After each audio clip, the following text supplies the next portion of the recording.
Welcome back ناظرین، ہم واپس آ چکے ہیں اور گفتگو کا سلسلہ وہیں سے جوڑیں گے جہاں سے ہم نے گفتگو کا سلسلہ منقطع کیا تھا۔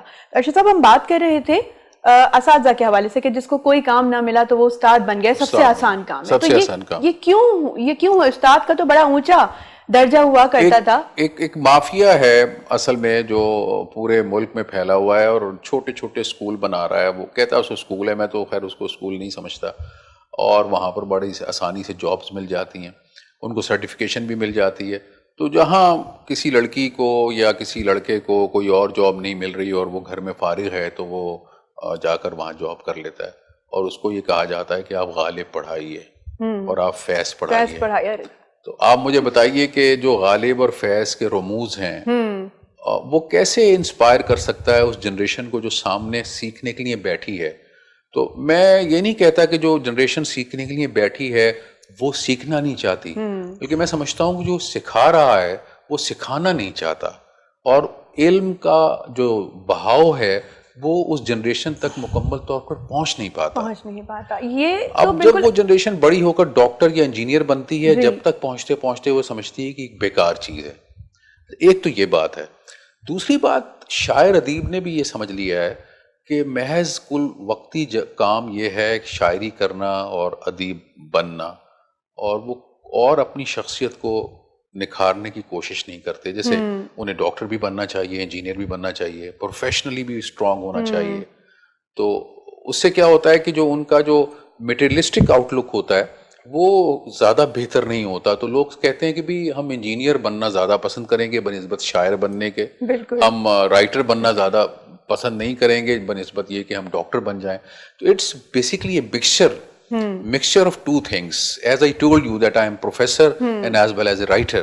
تو یہ مکسچر ہوتا ہے کہ ایک طرف آپ اپنی کریٹیوٹی کو بڑھاتے چلے جائیں اور دوسری طرف آپ اپنی پروفیشنل لائف کو پیرالل بڑھاتے چلے جائیں، تو تاکہ لوگ آپ سے متاثر ہوں۔ جیسے فیض صاحب تھے، میں فیض صاحب سے کئی بار ملا اور ان کو دیکھ کر ہم متاثر ہو جاتے تھے۔ فراز تھے، ہم ان سے متاثر ہوتے تھے، کیونکہ جہاں وہ ایک شاعر تھے وہاں ایک الگ شخصیت بھی ان کی قائم دائم رہتی تھی۔ تو یہ چیزیں بہت ضروری ہیں ان دونوں کا رہنا، اسی لیے متاثر ہوں گی نئی جنریشن آپ سے میری بیٹی ہے، وہ MBBS کر چکی ہے، وہ کہتی بابا یہ آپ کہانیاں لکھتے ہیں، اس کا فائدہ کیا ہے؟ میں کہتا ہوں کہ یار اس کا فائدہ تو تم جب پڑھو گی اس کو تو تمہیں پتہ لگے گا اس کا فائدہ کیا ہے، کیونکہ یہ تو اندر کی ایک بنیاد ہے جو سنورتی چلی جاتی ہے آہستہ آہستہ۔ بالکل۔ شوکت علی صاحب، آپ کا جو تخلص ہے وہ شوکت کمال ہے، آپ تخلص کمال کا استعمال کرتے ہیں۔ جی بالکل، شاعری کے حوالے سے پہلا شعر آپ نے کب لکھا، یاد ہے آپ کو کچھ؟ پہلے شعر تو ہم نے شروع میں جتنے بھی لکھے ابتدائی اشعار تھے، لیکن جب وہ استاد کے پاس لے کے جاتے تھے، وہ دیکھتے تھے اسے، تو وہ کہتے تھے بیٹا اور ٹرائی کریں، اس میں جو ہے اور لکھیں۔ تو وہ تو اس مشق میں ہی جو ہے نا وہ ہوتے چلے گئے، پھر کچھ سلسلے آگے بڑھے۔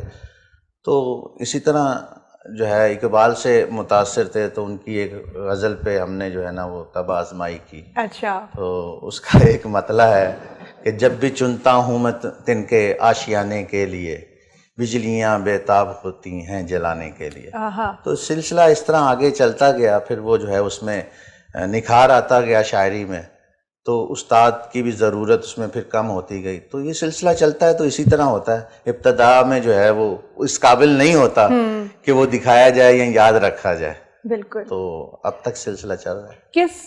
کس نے آپ کو بہت زیادہ متاثر کیا؟ کس شاعر نے؟ جیسے ابھی آپ غالب کی بات کر رہے تھے، اقبال کی بات ہوئی، تو ایک شاعر جو ہے وہ اپنی غزلیات یا اپنی نظمات کے ذریعے زندہ رکھتا ہے اپنی تحریروں کو، ایک اچھا شاعر۔ آپ کیا سمجھتے ہیں کہ کس سے آپ کو انسپریشن ملتی ہے، کس کی شاعری کو پڑھنے سے؟ دیکھیں، اردو ادب میں جو ہے بہت سے شاعر ہیں اور بڑا بڑا اچھا انہوں نے لکھا ہے، لیکن دو حوالے ہیں۔ ایک غالب کی شاعری جو ہے اس کو سمجھنا جو ہے آسان بھی ہے اور مشکل بھی ہے، کیونکہ غالب نے وہ سوچ دی ہے جو اپنے دور کے شاعروں سے بہت زیادہ اوپر کی تھی۔ تصوف پہ بھی اس نے بات کی ہے، اس نے معاشرت پہ بھی بات کی ہے، اور اس نے ہر موضوع کو ٹچ کیا ہے۔ اس کے ساتھ ساتھ جو ہے دوسرے شاعر علامہ اقبال ہیں جنہوں نے مجھے بہت متاثر کیا۔ علامہ اقبال کی شاعری جو ہے وہ بیسیکلی جو شاعری ہے ان کی غزلیات سے انہوں نے شروع کیا، لیکن اس کے بعد نظموں کی طرف وہ آئے اور پھر اس کا ایک مقصد انہوں نے جو ہے بنایا کہ قوم کو جگانے کا، قوم میں شعور پیدا کرنے کا، اور قوم کو ایک نئی جو ہے امنگ دے کے نوجوانوں کو جو ہے اس میں آزادی کی طرف لے کے آئے. اور اپنی اصل میں وہ جو انہوں نے شاہین کا تصور جو دیا وہ بیسیکلی ہماری جو اساس وہ ہے ہماری قوم کی، مسلمانوں کی، جو کچھ انہوں نے لکھا. وہ باہر بھی گئے، متاثر ہوئے بہت، اندلس سے جیسے ہماری وہاں پر 800 سال حکومت رہی تو مسلمانوں کے زوال سے وہ بڑا متاثر ہوئے، تو اس پہ انہوں نے لکھا. تو انہوں نے قوم کی بیداری کے لیے جو لکھا وہ نوجوانوں کے لیے بہت مشعل راہ تھا. اس کے علاوہ آپ دیکھیں کہ ایران، جرمنی اور بہت سی جو ہے جگہوں پہ آج بھی علامہ اقبال کو پڑھا جاتا ہے، پی ایچ ڈی ہوتا ہے، اور پی ایچ ڈی ہوتا ہے، ان کے منصوب ہیں، ان کی کافی جگہ سے پھر بہت ساری زبانوں میں ان کے تراجم ہو چکے ہیں. بالکل. تو علامہ اقبال کی شخصیت جو ہے وہ بہت بڑی شخصیت ہے، متاثر کن ہے، اور ابھی تک جو ہے وہ متاثر کر رہی ہے لوگوں کو. اچھا، ابھی آپ نے تذکرہ کیا علامہ اقبال کی پوئٹری میں شاہین کا. اچھا، مجھے ایک ایگزامپل یہاں پہ یاد آئی، میں کوٹ کرنا چاہتی ہوں کہ وہ اپنی شاعری کے ذریعے شاہین اور کرگس اس دونوں کی جو ڈیفینیشن بتاتے ہیں وہ مجھے ان سے پتہ چلی کہ شاہین بیسیکلی ہوا میں پرواز کرتا ہوا بلندی پہ جاتا ہے، اس کا مقصد یہ ہے. تو انہوں نے انسانوں کو شاہین، اچھے انسانوں کی ایک نسل کو، ایک مجموعے کو شاہین سے تصور کیا. اور دوسرا کرگس، وہ کہہ رہے ہیں کہ کرگس بھی شاہین کی ہی مشابہت رکھتا ہے، لیکن اس کا پرواز کرنے کا مقصد یہ ہوتا ہے کہ وہ نیچے مردہ چیزوں کو دیکھتا ہے. کہتا ہے شاہین کا جہاں اور ہے، کرگس کا جہاں اور ہے. اقبال نے کہا ہے. بالکل. اسی حوالے سے میں آپ سے بھی گفتگو بڑھانا چاہوں گی کہ اقبال کے تصور، اقبال کی تحاریر بھی ملتی ہیں شاعری کے علاوہ، تو آپ کو کس حد تک متاثر کیا؟ اقبال اصل میں یہ ناممکن ہے کہ اقبال سے متاثر نہ ہوا جائے. اقبال ایک ایسے شاعر ہیں، میں ہٹ کے بات، ایک تو اقبال کا ایک تصور پاکستان اور یہ ایک حوالہ ہے، وہ ڈیفینیٹلی اس حوالے سے تو وہ ایک خاص نسل کو انہوں نے متاثر کیا ہے. لیکن اس کے علاوہ بھی جو ان کی شاعری ہے اور ان کی جو پوئٹری ہے، جو اس نے حد درجہ طور پر لوگوں کو متاثر کیا. اور مشکل سے ہی کوئی شاعر جو ہے وہ اقبال سے متاثر ہوئے بغیر رہ سکا. یعنی ایسا ہو نہیں سکتا کہ کوئی شاعری شروع کرے اور وہ یہ اقبال کو چھوڑ کر آگے. تو اقبال ہمارے عہد کے بہت بڑے شاعر ہیں، اور شاعری نہیں، بہت بڑے فلاسفر ہیں. یعنی ورنہ بہت کم ایسا ہوتا ہے کہ شاعر فلاسفر ہو. میں تو سمجھتا ہوں غالب اور اقبال دو ایسے ہمیں شاعر نظر آتے ہیں جو شاعر ہونے کے ساتھ ساتھ ایک فلاسفیکل تھاٹ بھی پرووائڈ کرتے ہیں لوگوں کو، اور لوگوں کی زندگی پر اثر انداز ہوتے ہیں. باقاعدہ تحریک چلائی ہے انہوں نے، سوچ کی تحریک چلائی ہے. ہاں، تو ہمارے قومی شاعر بھی ہیں، لیکن اس کو بھی چھوڑ دیں کہ وہ قومی شاعر ہیں، اس کے علاوہ بھی بہت بڑے شاعر ہیں اقبال. ارشد صاحب، آپ افسانے لکھتے ہیں تو ایک عمومی خیال یہ تصور کیا جاتا ہے کہ ڈرامے یا ناول ایک بہت وقت لیتا ہے پڑھنے میں یا سننے میں، تو افسانہ اس لیے وجود میں آیا کہ کم وقت ہے اور مقابلہ بہت سخت ہے، مائکرو فکشن. بالکل. تو افسانے کے بارے میں آپ کیا کہتے ہیں؟ آپ کیا سمجھتے ہیں کہ جو ایک تخلیق کار ہوتا ہے، جب آپ اپنے قلم سے افسانہ لکھتے ہیں تو کیا سوچ اس کے پیچھے پوشیدہ ہوتی ہے؟ قاری کو کچھ مثبت انداز میں منتقل کرنے کا عمل یا مسائل پہ بات کرنے کا عمل؟ آپ کے افسانوں کے پیچھے کیا سوچ کار فرما ہوتی ہے؟ اصل میں میں ایک سمبولک کہانی کار ہوں. یعنی میں نے جو کہانیاں لکھی ہیں وہ علامتی کہانیاں لکھی ہیں، ان میں سمبولکزم زیادہ نظر آتا ہے، کیونکہ میں متاثر بھی ان رائٹر سے ہوا جو رائٹر اس طرح کی کہانیاں لکھتے تھے. اس کے لیے جو سب سے زیادہ اہم چیز میرے لیے رہی ہے، یعنی وہ میرا مشاہدہ رہا ہے، آبزرویشن رہی ہے. جس معاشرے میں میں رہ رہا ہوں، جن گلیوں سے میں گزر رہا ہوں، جن مکانوں کو میں نے دیکھا ہے اور جن لوگوں سے میں ملتا ہوں، وہ سمبولک وے میں میری کہانیوں میں در آتے ہیں اور میں ان کو لکھتا ہوں. میرا مقصد قطعاً کہانی لکھنے کا یہ نہیں ہے کہ میں ایک سدھار چاہتا ہوں معاشرے میں. میں بس اپنی تخلیق کو لکھتا ہوں اور لکھنے کے بعد اسے پیش کر دیتا ہوں.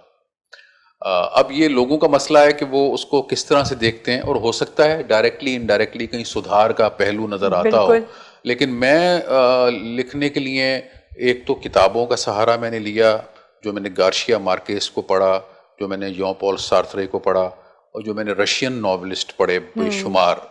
اس زمانے میں ایک تحریک تھی، جب میں جوان ہوا تو ایک پروگریسو رائٹرز کی تحریک چل رہی اسٹارٹ تھی. میں تو یہی تھے، یہ تو برے صغیر میں تو بعد میں بعد آئے میں ہیں آیا. میں ٹالسٹائے تھا اور دوستوفسکی تھا اور شیلوخوف تھا، اور پھر بعد میں یہ گارشیا مارکیز اور یہ جان پال سارترے، پھر موپاسا تھا. تو یہ ان کہانیوں کو میں پڑھ رہا تھا، اور نصابی کتابیں بور کرتی تھیں مجھے، اور میں یہ ان کتابوں کی طرف زیادہ. منٹو صاحب پھر سب سے بڑی بات، اور منٹو صاحب حیران کن طور پر میرے ساتھ رہتے تھے اور میں ان کی کتابیں پڑھتا رہتا تھا.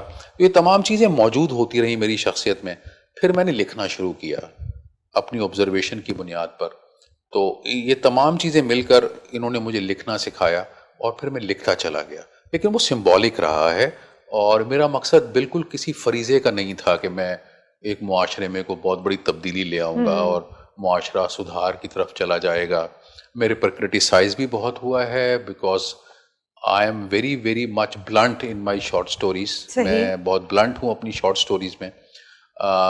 لیکن مقصد یہی رہا ہے کہ ایک اندر جو ایک کریٹیوٹی کا جو ایک پرابلم ہے اس کو سالو کیا جائے. کیونکہ دیکھیں، اگر آپ کریٹیو ہیں اور آپ نہیں لکھ رہے تو آپ کو محسوس ہوگا کہ آپ بیمار سے رہنے لگے ہیں. بالکل. اور آپ کی نیندیں اڑ جاتی ہیں، اور آپ بہتر طور پر گفتگو نہیں کر پاتے. آپ کی گفتگو میں کنسنٹریشن نہیں رہتی، کیونکہ کہانی آپ کو یا شاعری آپ کو اپنی اور بلا رہی ہوتی ہے کہ آپ آئیں اور مجھے لکھیں.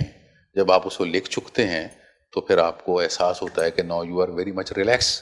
تو یہ عمل بڑا مشکل عمل ہے، لیکن اس عمل سے گزرنے کے بعد ہم بہت ریلیکس ہو جاتے ہیں، سیٹسفیکشن ملتی ہے، اور ایک انٹیوشن جو ہمارا ہمیں بار بار تنگ کر رہا ہوتا ہے وہ مطمئن ہو جاتا ہے کہ ہم نے لکھا. تو پھر انتظار حسین تھے ہمارے ہاں، عبداللہ حسین ہمارے ہاں تھے.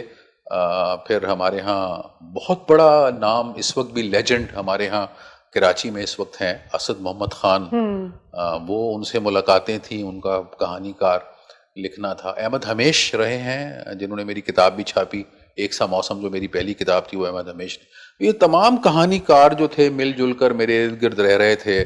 میں ان کو آبزرو کر رہا تھا اور ان کی کہانیاں پڑھ رہا تھا اور اپنے طریقے سے لکھ رہا تھا. تو یہ ایک عمل رہا ہے کہانی کا. شوکت صاحب، میں آپ کی جانب بڑھوں گی. آپ دبستان آرزو پاکستان کے سیکریٹری بھی ہیں، تو کچھ ذرا اس حوالے سے بتائیے کہ اردو ادب کی آپ کی جانب سے کیا خدمت ہو رہی ہے اس حلقے میں رہتے ہوئے. دیکھیں، دبستان آرزو جو ہے ہمارے جو آرزو لکھنوی تھے، ایک بہت بڑا نام ہے اردو شاعری میں، بہت بڑا نام. تو ان کے سلسلے سے آگے جو ہے ہمارے روشن علی عشرت صاحب ان کے شاعر، پھر ان کے بعد جو ہے میں اور دوسرے جو ہے. تو یہ دبستان آرزو جو ہے یہ ہم روشن علی عشرت صاحب نے جو ہے یہ بنائی تھی. تو اس کے تحت محمود آباد اور کراچی میں مختلف جگہوں پہ مشاعرے جو ہے ہم نے کروائے بہت، اور ایک نئی نسل اور دوستوں کو اکٹھا کرنے کا ایک سلسلہ تھا جو کہ اب کے منقود ہو چکا ہے. اب جو ہے وہ نئی شہر کے حالات اور اس سے، لیکن 80s اور 90s کے دور میں اس پہ بڑا کام ہوا.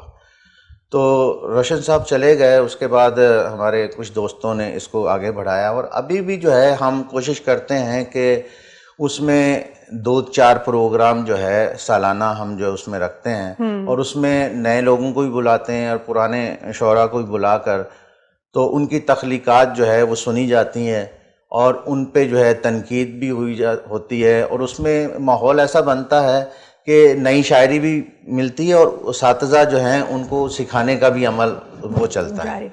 تو دبستان آرزو جو ہے اس سلسلے میں اپنا کام کر رہا ہے اور پروگرام ہوتے ہیں. کتنے عرصے سے آپ ان کے ساتھ کام کر رہے ہیں؟ میں تو جب سے شاعری کی طرف آیا ہوں، تو چونکہ یہ تھوڑا سا وکالت سے ہٹ کے شوق ہے، تو یہ اسی وقت سے یعنی کہ 80s کے بعد جو ہے اسی سے منسلک رہا ہوں میں. تو اس کے علاوہ ایک اور تنظیم بھی بنائی تھی ہمارے دوستوں نے، مجلس سخنوران پاکستان، اس کے حوالے سے بھی کچھ پروگرام وغیرہ کیے ہیں. ابھی ہم نے جو ہے کراچی بار ایسوسی ایشن میں بھی جو ہے ایک بہت بڑا مشاعرہ پچھلے سال کروایا تھا. اس سے پہلے بھی 2 پروگرام ہم نے کروائے. تو وکلا میں بھی بہت سارے لوگ ایسے ہیں کہ جو ججز میں ہیں جو شاعری کا ذوق رکھتے ہیں. ویسے تو روزمرہ زندگی میں وہ شاعری روزہ نہیں کرتے ہیں جی, لیکن وہ دوسری طرف ادبی شاعری کی ادبی شاعری کی طرف ہم ان کو لے کے آتے ہیں تاکہ وہ بڑے شعراء کو سنیں اور ان سے متاثر ہوں اور اس کو نوجوان شعراء جو ہے ان سے سیکھیں. تو ہمارے جاوید صاحب تھے, جاوید کیسر صاحب تھے, وہ فوت ہو گئے. تو ان کو بڑا شوق ہوتا تھا, جج تھے, تو وہ کرواتے رہتے تھے مشاعرہ, اپنے گھر پہ کرواتے تھے, تو ججز کو بھی بلاتے تھے, تو ہم وکلا بھی جاتے تھے.